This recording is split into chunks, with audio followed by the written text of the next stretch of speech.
Partick in the 1960s is a huge topic, and I can really only scratch the surface here. I mean, I was born in Partick and grew up here. And I've divided this into sort of sections, and here's the first one.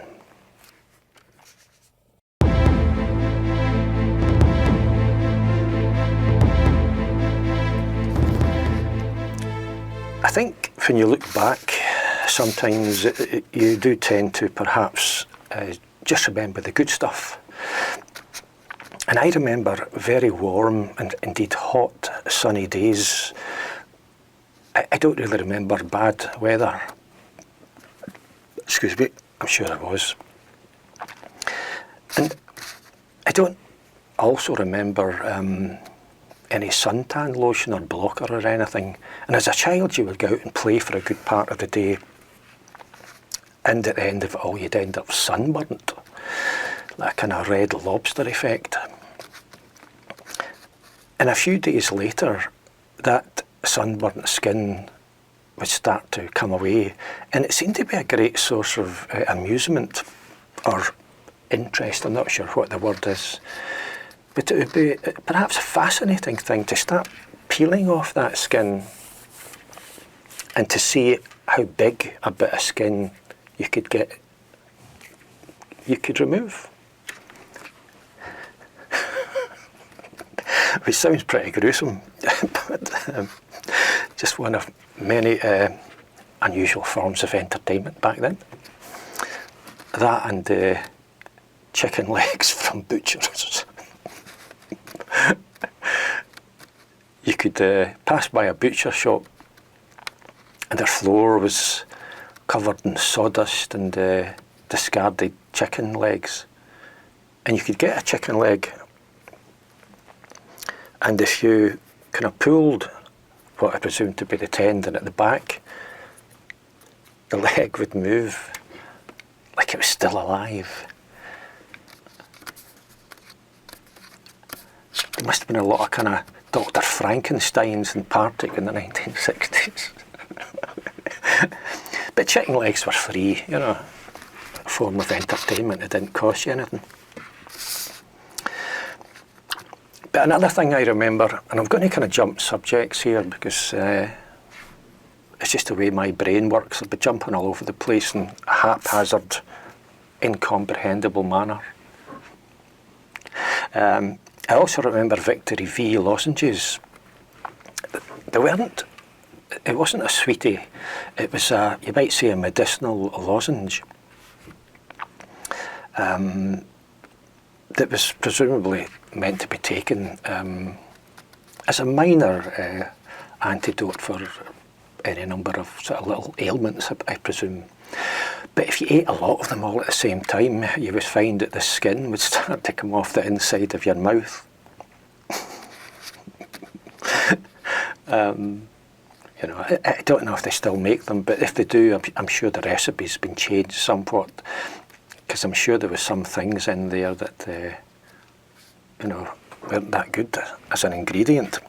That said, I'm sure there was probably also instructions that you're only meant to take one every so many hours or something. But as a child, you just kind of... It was, again, some form of fun or interest, I'm not sure, to eat too many and experience skin coming off the inside of the mouth.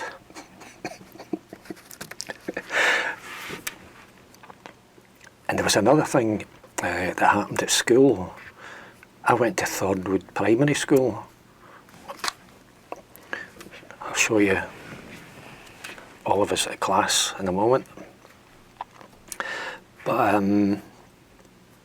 one of the things, again, it was a form of, it's just something you got up to as a child. One of these inexplicable things. And you had a sort of Chinese burn, was that what it was called? There was one thing where you could grab somebody's wrist and suddenly twist the skin in two different directions. But then there was also one where you would rub somebody's finger And people would, you know, quite happily give themselves over to this experience, where somebody would rub your finger for a long time until the skin came off, and you would end up with a sort of blistery sore. I mean, my God, you know, what on earth was going on? Clearly growing up in Partick in the 1960s was an experience that involved the loss of a lot of skin.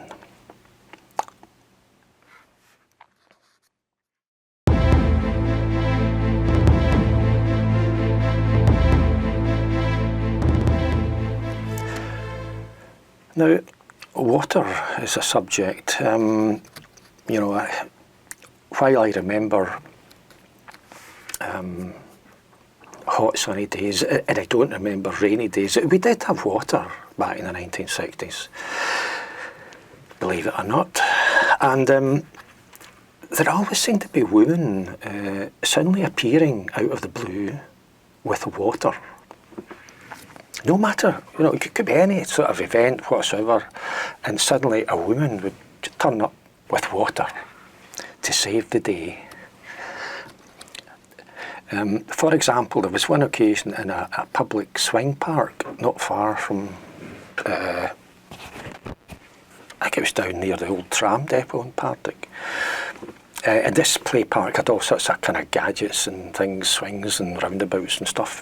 And there was also, one of them was a bench, just a long sort of bench that was on a framework that allowed it to swing like that. And I think you were meant to sit on it, hold on to handles and be kind of gently wheeked backwards and forwards.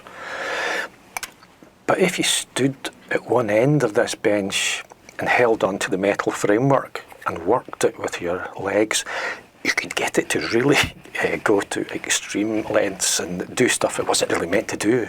So to the extent that it would hit off the metal framework at the top. And I remember somebody doing this, and at the highest, at its most violent manoeuvre, he fell off and hit a few things on the way down. It must have been a sore one. He was kind of dazed. And out of the blue, a woman appeared with a cup of water. Yeah, son, take this water, it'll help. But Mrs. my arm's hanging off.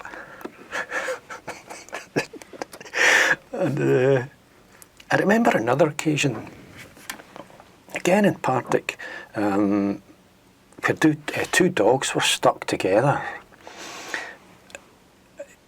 I think they must have been engaged in, no, there was no bench involved in this. Two dogs stuck together, they must have been engaged in sex and couldn't separate themselves. This is the only time in my whole life I've ever seen such a thing. Apparently it happens now and then. So these dogs were together, the rear ends were together, they were both facing completely different directions, but they just stuck. And they were yelping and trying to go in different directions and making a terrible noise and clamour. Then out of nowhere, a woman appeared with water. Except this time it was a bucket. And as soon as it hit the dogs, they instantly separated, they went off in different directions. I don't know if this was something this woman witnessed a lot and she knew exactly what to do, or whether she just thought this situation requires a bucket of water. But whatever, it worked, you know.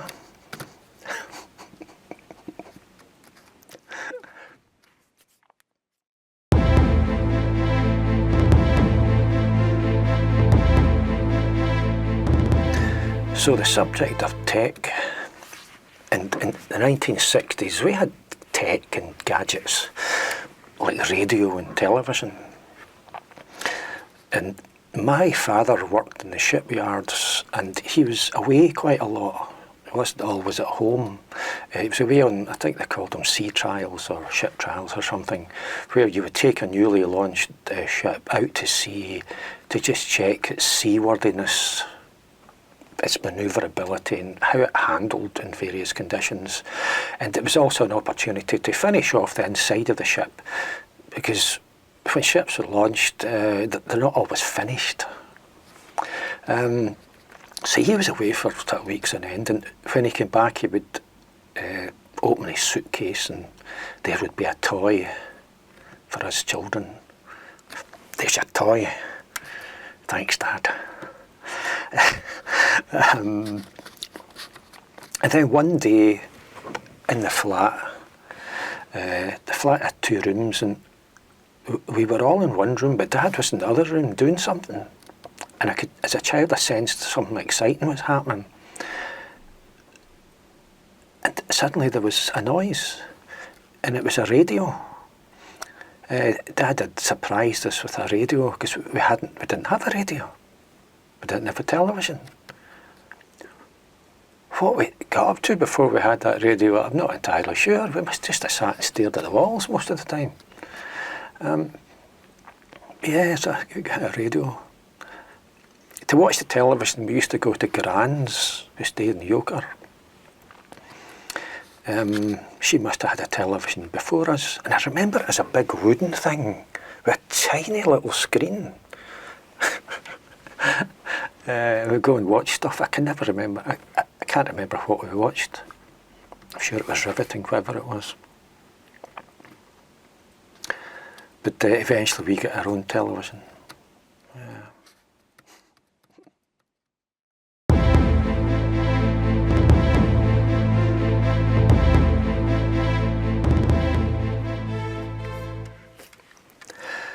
And one of the number of flats that we stayed at in Partick was on Dumbarton Road. It was a top flat near the junction of Roseville Street and Crow Road. And from a top flat tenement looking down onto a busy road, you can just see a lot of stuff going on.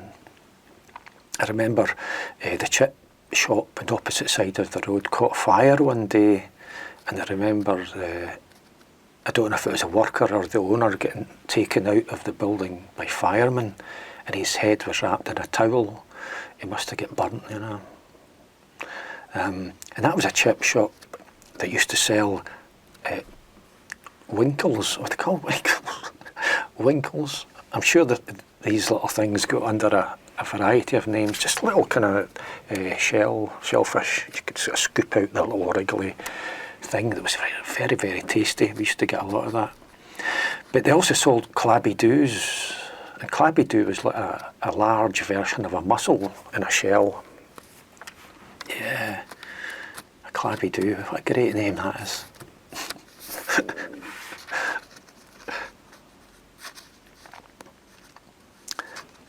But the main event that we witnessed, the whole of Glasgow, the whole of Scotland witnessed, was a storm, or a hurricane in fact, and I could keep getting mixed up with the years, 1968 or 1969. It was in January, probably 1969. I'll put the correct date at the bottom of the screen.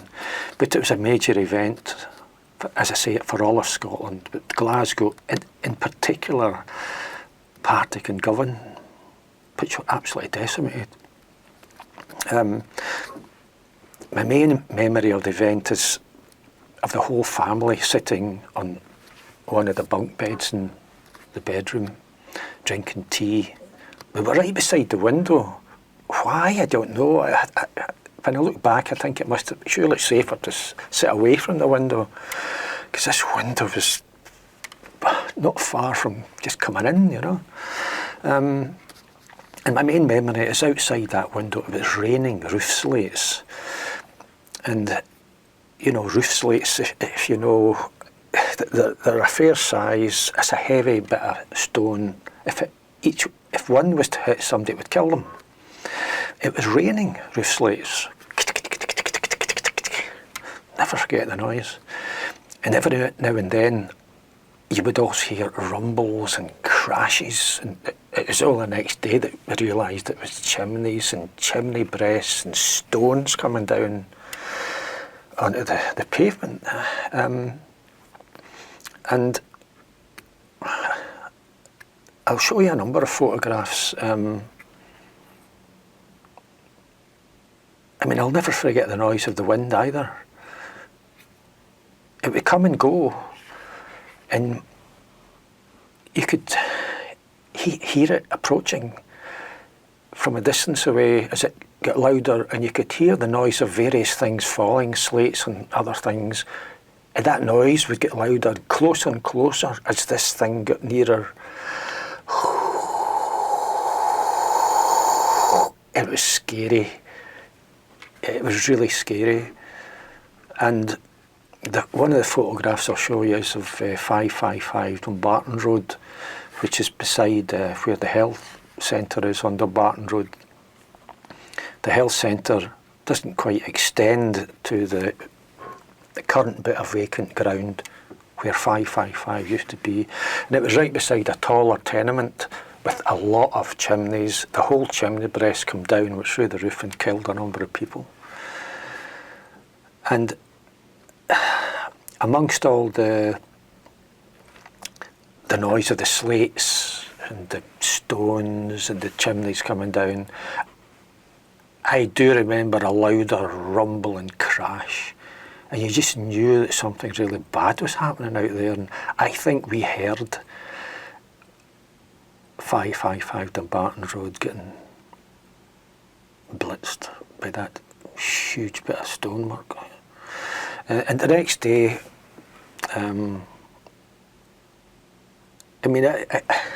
I stood up almost from the exact same spot as where this photograph was taken. These photographs I found online from, I think they were initially used and taken by the Herald and Evening Times photographers.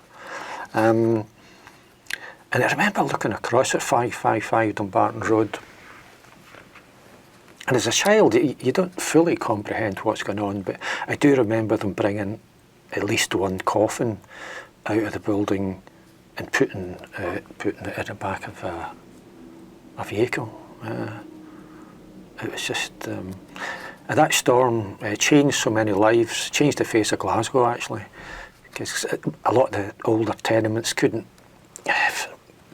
handle all that damage. You got a lot of, after so many slates were knocked off, you got a lot of water coming in, that caused further damage.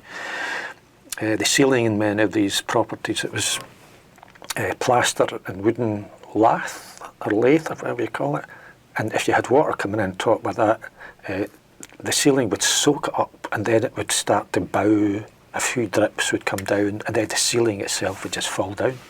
We had that in 2 of our rooms. And a lot of families were moved out of Glasgow after that because the buildings was just too much damage. It was a major event that changed so many lives. We moved out of Glasgow not long after,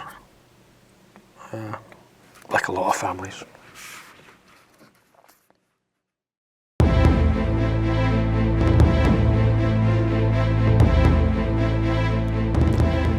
Now, toys, as a child, toys is a major topic. I remember one Christmas getting a go-kart, a kind of life-sized go-kart. One you could sit in and move about the place.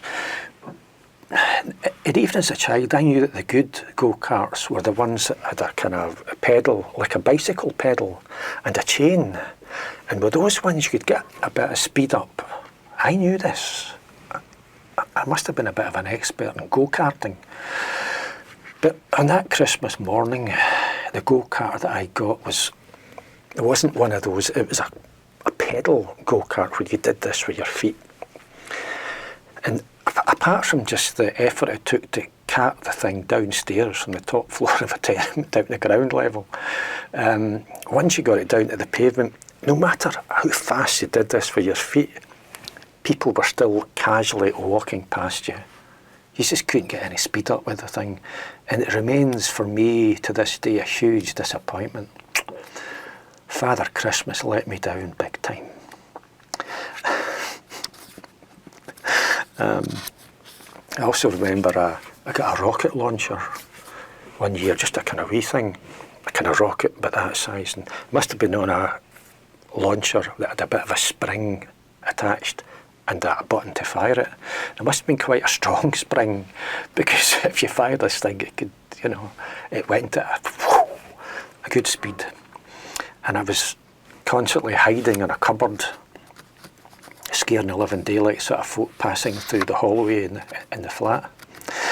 But one day outside, I fired it, and the rocket ended up on top of a roof. It wasn't a tenement roof, it was a slightly lower building in Norval Street, just round the corner from where we stayed. And as I've sort of touched on previously, as a child, I mean, you do wonder how on earth you managed to survive some of the things you got up to, you know. So this rocket was up on the roof, and I'm off to get it. Through back courts, up various walls and lower things, and ended up on top of this roof. And I got my rocket. But my God, you know, that's... I remember at one point, because it was actually on the slope of the roof facing Norval Street, and I do remember feeling just a little bit scared, thinking if I slip or if the slates come off here, I've had it, you know. But all's well that ends well.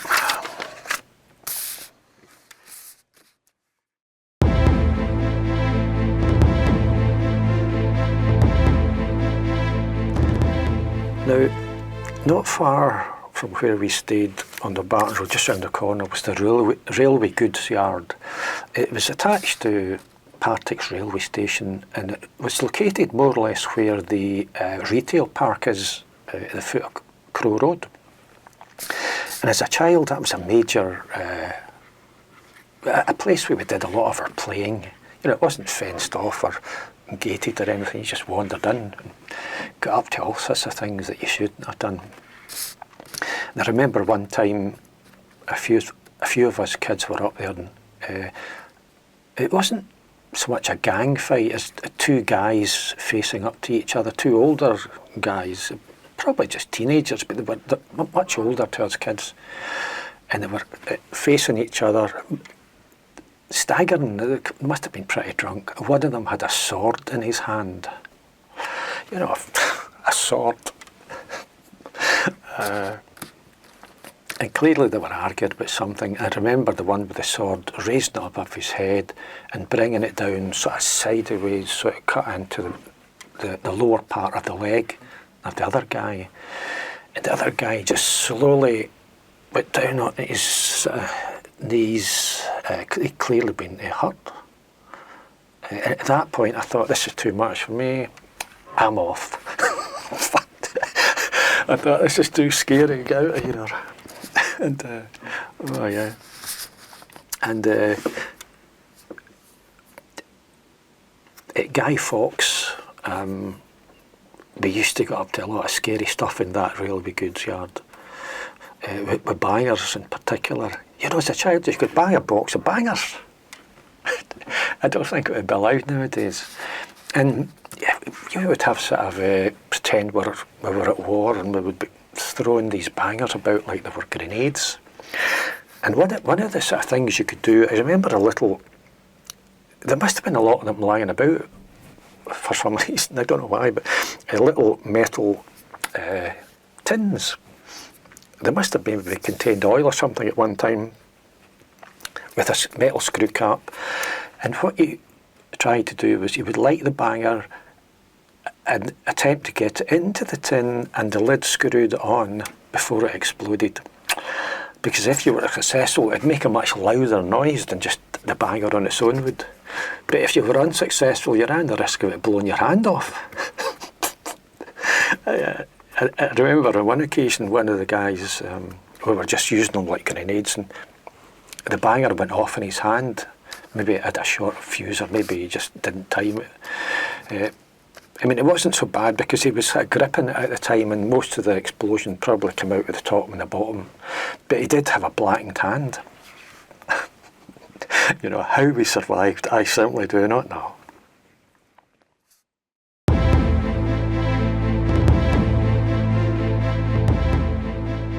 So the final topic is the Kelvin Hall building that's located just along the road beside the River Kelvin. And it used to host a number of exhibitions and events at various times in the year. In winter you had the circus and carnival, which we always went along to. It was great. All these coloured lights and smells of candy floss and toffee apples and things. And in the carnival you had things like the ghost train, which I always loved. I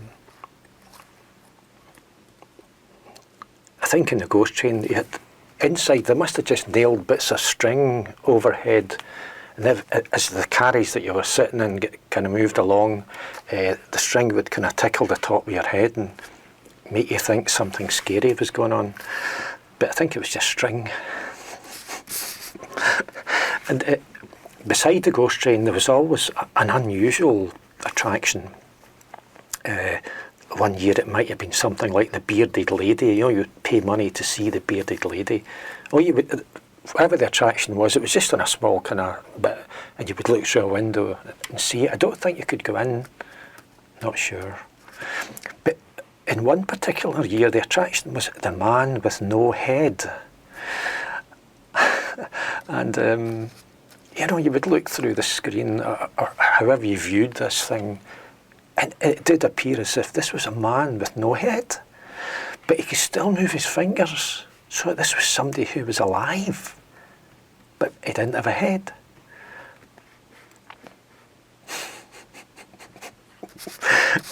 Then you had things like the rotor. I think it was called the rotor. It was a circular thing where a number of people, you would go inside it and you would stand at the side of it with your back to the outside circular bit.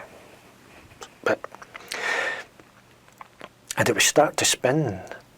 And not too fast, but fast enough for you to suddenly find yourself getting kind of pressed against the outside wall.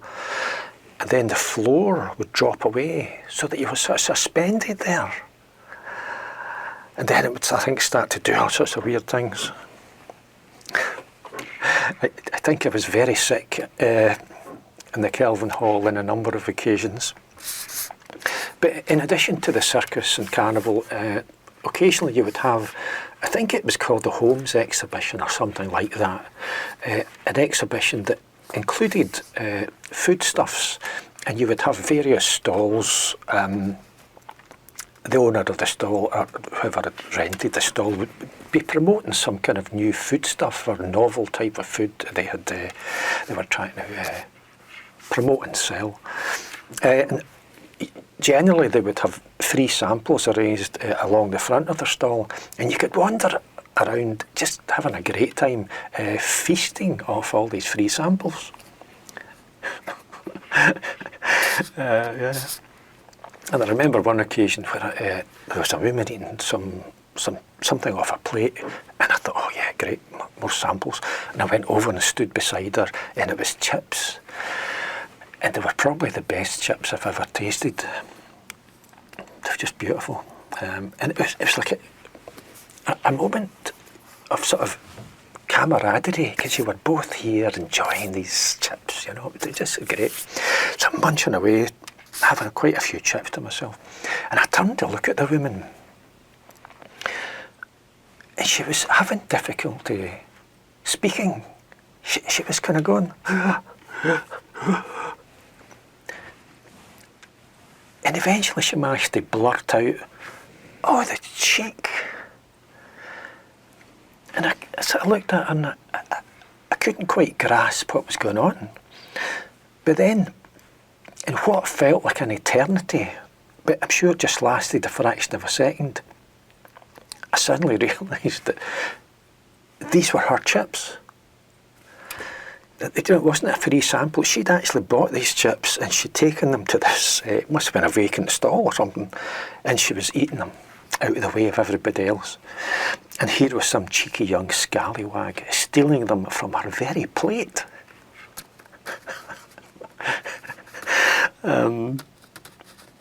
So, you know, I quickly left the scene of the crime. Motioned to mother. I think I was there with my mum at the time, and I said, "Come on, Let's get out of here, quick.